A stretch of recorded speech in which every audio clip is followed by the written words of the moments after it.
ඔව් අපිට අද අයන් එකක් ඇවිල්ලා තියෙනවා. කරන්ට් එක එන්නේ නැහැ. ඉතින් අපි මේක ගලවලා බලමු මොකද්ද මේකට හේතුව කියලා. මුලින් පිටිපස්සේ කවරේ ගලවලා මුලින්ම වයර් එක චෙක් කරගන්න වයර් එක හොඳද කියලා. මොකද මේකට කරන්ට් එක එන්නේ නැහනේ. වයර් එකේ ප්‍රශ්නයක් වුණාම කරන්ට් එක එන්නේ නැති වෙන්න පුළුවන්. ඒ නිසා මේ ඇතුලෙන් මේ වයර් එක අර එලිමන්ට් එකට ජොයින්ට් වෙන තැනින් එතනින් බලන්න මේ කනෙක්ටිවිටි එක තියෙනවද කියලා. ඔය වයර් එක එකක් හොඳයි. අනිත් එකත් බලමු.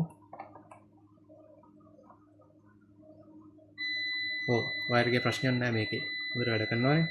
ඉතින් මේක ඇතුළ ගලවලා බලන්න වෙනවා. දැන් මේක ගලව ගනිද්දී මේකේ සමහරක් ඒවා මෙතන ඇණයක් එනවා. සමහරක් ඒවා තියෙනවා මෙතන මේ ඔබන කෑලි දෙක යටින් තියෙනවා මේ කෑලි දෙක ගලවලා එක ගලවන්න. සමහරක් ඒවා මේ ඉස්සරහින් ඇණයක් එනවා. ඒක හරියට බලලා ඇණ ටික ගලව ගන්න මේ කෑල්ල කඩා ගන්න නැතුව. ඔව් දැන් මේක ගලවගෙන තියෙන්නේ. ඉතින් ඕනෑම අයන් එකක මෙහෙම ගැලවුවාම මේකේ තියෙනවා හීටින් එලිමන්ට් එක. හීටින් එලිමන්ට් එක තියෙනවා. ඒකට නියුට්‍රල් එකයි පේස් එකයි මේ දෙකෙන් දෙන්නේ ඇතුළට. ඊට අමතරව තර්මෝස්ටැට් එක තියෙනවා. මේ තර්මෝස්ටැට් එකෙන් තමයි අපි අර කරකෝලා උෂ්ණත්වය ඇඩ්ජස්ට් කරගන්නේ. අවශ්‍ය ප්‍රමාණයට තියාගන්නේ තර්මෝස්ටැට් එකෙන්. ඊට පස්සේ මේක අර ප්‍රොටෙක්ෂන් වලට දාලා තියෙනවා මේ එළියෙන් එන ලයිව් වයර් එක මේ හීටින් එලිමන්ට් එක අල්ලලා තර්මෝ ෆියුස් එකක් දාලා තියෙනවා. මේ නිකන් ෆියුස් එකක් නෙවෙයි තර්මෝ ෆියුස් එකක්. මේකේ ගහලා තියෙනවා වෝල්ටේජ් එකක් ඇම්පියර් එකක් ඒ වගේම සෙල්සියස් අංශක ගාණක් ගහලා තියෙනවා. ඒ ගහලා තියෙන්නේ සෙල්සියස් අංශක අපි හිතමු 250 කියලා. මේ හීටින් එලිමන්ට් එක 250ට වැඩිය හීට් වුණොත් ටක් ගාලා මෙතන මේ ෆියුස් එක පිච්චෙන්න තමයි තියෙන්නේ. ඒ කියන්නේ ඕවර් හීට් වෙනවා නම් මේක පිච්චෙන්න තමයි මේ ෆියුස් එකක් දාලා තියෙන්නේ.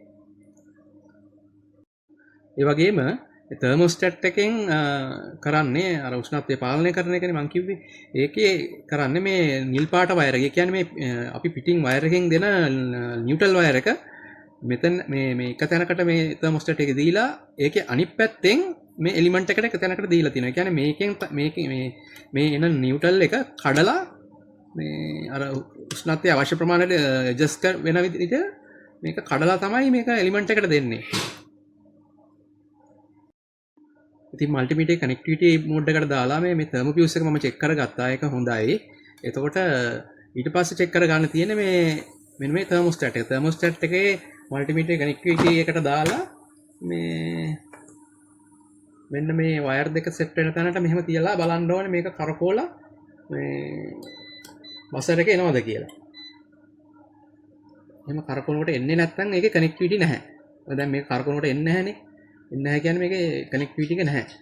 ඒ කියන්නේ මේකේ ප්‍රශ්නේ තියෙන්නේ මේ තර්මෝස්ටැට් එකේ අර ගෑවෙන ප්ලේට් දෙකේ වගේ.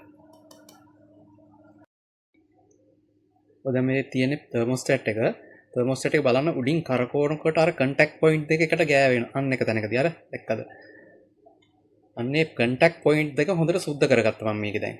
මේකේ නම් තිබුණේ ප්‍රශ්නේ තමයි. හොඳට සුද්ධ කරගත්තාම මේ දැන් මේකේ කන්ටැක්ට් පොයින්ට්ස් වල හොඳට කන්ටැක්ට්ස් තියෙනවා. ඒක නිසා දැන් ඔයගොල්ලන්ගෙත් මේ වගේ ප්‍රශ්නයක් ආවම මෙතන සුද්ධ කරලා දාලා බලන්න ගොඩක්ම පොයින්ට්ස් අවුට් වෙලා නම් තර්මෝස්ටැට් එකම දාන්න පුළුවන්. ඉතින් මෙන්න මේ ඔන්නෝම තද කරනකොට අපි අර උෂ්ණත්වය අඩු වැඩි කරනකොට ඒක ඔන් ඔෆ් වෙන්න ඕනේ. ඉතින් ඔය විදිහට තියෙන්න ඕනේ. ඔව් දැන් ඒක මම සුද්ධ කරගත්තා. ඉතින් මෙහෙමම තියෙද්දි මම මේකට දැන් කරන්ට් එක දීලා බලනවා. මේ තියෙන ලයිට් එක මෙන්න මේ ලයිට් එක පත්තු වෙන්නේ නැතුව තමයි තියෙන කරන්ට් එක එන්නේ නැතුව. මේ බලමු දැන් මේක ලයිට් එක පත්තු වෙනවද කියලා.